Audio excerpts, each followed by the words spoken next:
Bonjour à tous, j'espère que vous allez bien. Si vous regardez cette vidéo, c'est que vous avez répondu au questionnaire et que vous avez suivi ma formation gratuite et pour ça, je vous en remercie beaucoup.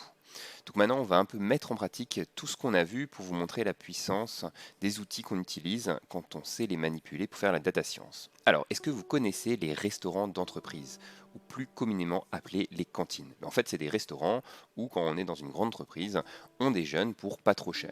Alors pourquoi est-ce que c'est pas trop cher? Parce qu'il y a des accords cadres entre l'entreprise et les restaurants d'entreprise. Et pourquoi est-ce que ça va vite? Parce que finalement on y va parce que ça va vite, parce qu'en fait les restaurants d'entreprise doivent préparer toute la nourriture avant de la servir. En gros, contrairement à un restaurant classique, les restaurants d'entreprise préparent tout, puis distribuent et vendent leur nourriture. Alors que dans un restaurant, en général, le restaurant fait les plats au moment où les personnes arrivent et commandent. Bref, pour les restaurants d'entreprise, prévoir le nombre d'entrées est clé.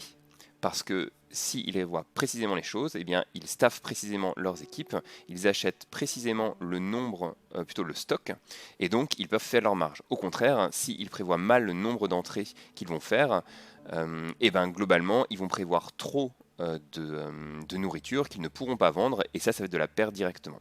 Sachant que, un élément que vous devez avoir en compte, c'est que les restaurants d'entreprise doivent servir leurs clients jusqu'à une certaine heure. C'est pas comme s'ils pouvaient les affamer.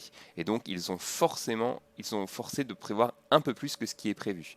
Mais la question c'est de savoir combien de un peu plus ça va se faire. Donc tout ça, je vais vous montrer ça en pratique. Et donc ce qu'on va faire aujourd'hui, vous l'avez compris, on va prévoir le nombre de passages en caisse pour les restaurants d'entreprise.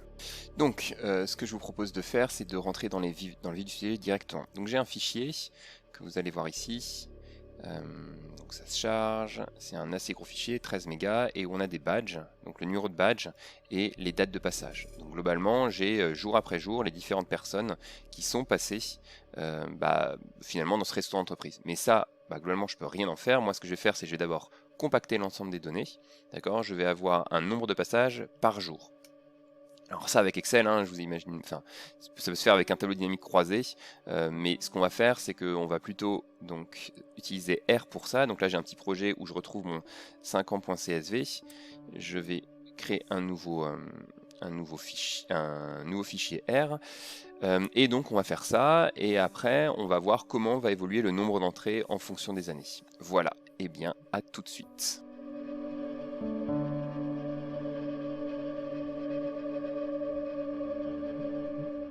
Ok, donc c'est ce qu'on s'est dit. Donc en gros, là j'ai toujours mon df, donc je fais un read.csv2, je mutate, je groupe, jaune groupe, et j'affiche l'information. Donc là en gros, j'ai le nombre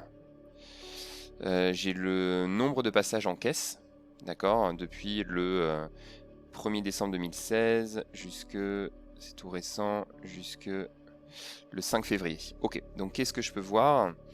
Je vois déjà qu'à chaque fois, donc là j'ai de l'août, décembre, août, décembre, mai, tac tac, et là c'est quoi? Je bouge ça, là c'est l'août. Ok, donc là, clairement il y a un pattern qui se répète en août à chaque fois. J'ai des pics vers le bas. J'ai l'impression aussi qu'il y a des patterns, donc en fait ça c'est un problème de série temporelle avec du calendrier. Donc moi ce que j'aime bien c'est pour faire ça, donc chacun sa petite méthode, moi ce que j'aime bien c'est créer un fichier CSV à partir de là. Donc je vais faire un write.csv2 de ma df2 et je vais le mettre donc c'est analyse.csv2 1.csv string row names égale false. Ah oui, et puis une autre chose, vu que je vois, je soupçonne en fait qu'il va y avoir des patterns au niveau des mois, des années, des jours, je vais directement les mettre en exergue. Donc année égale year. Donc tout ça, c'est des. Enfin là, je rentre pas en détail sur pourquoi est-ce que je fais tout ça. Généralement, c'est des choses que vous voyez dans ma formation. Je vais juste faire ça. Mois. Month, date. Ok. Et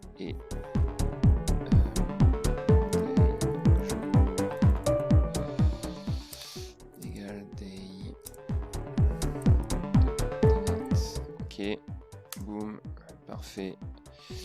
Et je write ça. Files, et j'ai ça. Donc, hop, analyse.csv. Voilà. Donc là, je fais un tableau dynamique croisé. Pourquoi je fais un tableau dynamique croisé? Parce que franchement, c'est quand même vachement pratique d'avoir une... Enfin, pour moi, Excel, ce qui est embêtant, c'est que souvent, on doit lier la data au traitement de la data. Et ça, c'est juste l'horreur. Par contre, le tableau dynamique croisé, c'est juste génial. Vraiment, enfin, moi, c'est ce qui me fait utiliser Excel pour faire des petites analyses comme ça, quoi. Donc là, ce que je veux savoir, c'est est-ce que j'ai une récurrence en fait, et traquer cette récurrence, et au niveau du temps, parce que finalement c'est de l'analyse vectorielle, c'est de l'analyse temporelle, et donc à partir de là, bah, j'ai une date, je la triture et je regarde ce qu'il en est. Et donc là, par exemple, ok, donc là je revois l'évolution mensuelle. Donc là, je vois qu'il y a un gros creux en 2019, il y a un truc qui a dû se passer, c'est pas normal. 2020, ça reprend, mais ça reprend clairement pas au même stade. Si je le regarde par année. Donc là, ce que je vois, c'est que globalement, je vais forcément avoir dans mes modèles une vision par année, parce qu'il y a une récurrence, boum, en août à chaque fois, aussi une vision mois. Ok, très bizarre hein, quand même que 2009 soit aussi bas que, enfin, soit en gros, là on a 2020, on a 2017, tac tac tac, qui continue avec 2018, tac tac tac tac tac, ça suit, 2019, tac tac tac tac, et boum, là on s'en remet pas. Vous voyez ça là? Là il y a une rupture qui s'est faite là. C'est pas possible sinon. Ok, donc là ce que je vois c'est que globalement on a un même comportement année après année, mois après mois, sauf qu'il y a une grosse rupture ici. Vous voyez, si je remonte ici, globalement on a le même comportement, quoi, c'est le même point. Donc ça il faudra bien que j'en tienne compte dans mes modèles. Au niveau des jours, après on voit plus grand chose. Néanmoins, si je fais la moyenne sur les jours, ouais, en fait le jour me dit pas grand chose. Ce qu'il me faut c'est le type de jour. Donc quand je me rends compte de ça, je reviens là, hop.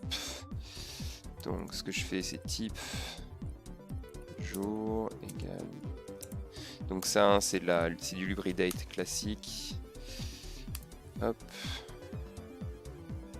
Oui, bien sûr, parce que je suis en train de l'ouvrir. Hop, donc ça, on s'en fout. On le ferme.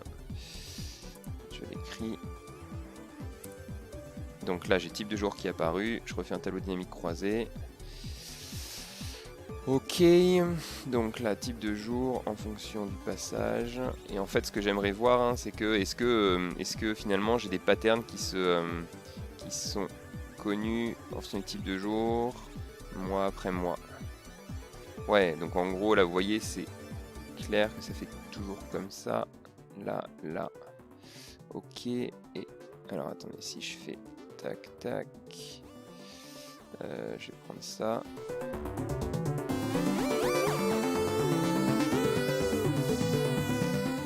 Ok. Donc, j'aligne les différents mois, mes couleurs sont des jours. Mes couleurs sont des années. Pam pam pam pam. Donc là je vois hein, que globalement, alors il faut croiser avec le mois, mais ça a à peu près la même tête année après année quoi. On descend à chaque fois. Ici vous voyez hein, ça monte, ça stagne, ça descend, ça descend, ça descend, et ça descend fortement sur le mois, sur le jour 6 qui est le vendredi. Ok, donc là j'ai une autre information qui est utile, c'est le type de jour. Donc cette première étape, elle m'a permis très facilement de restructurer mes données et de voir qu'il y a des patterns en fonction année, mois, jour et type de jour. Et donc ça, c'est des choses que je vais mettre dans mes modèles parce que l'idée, c'est de faire de la prévision du nombre de passages. A tout de suite. Alors,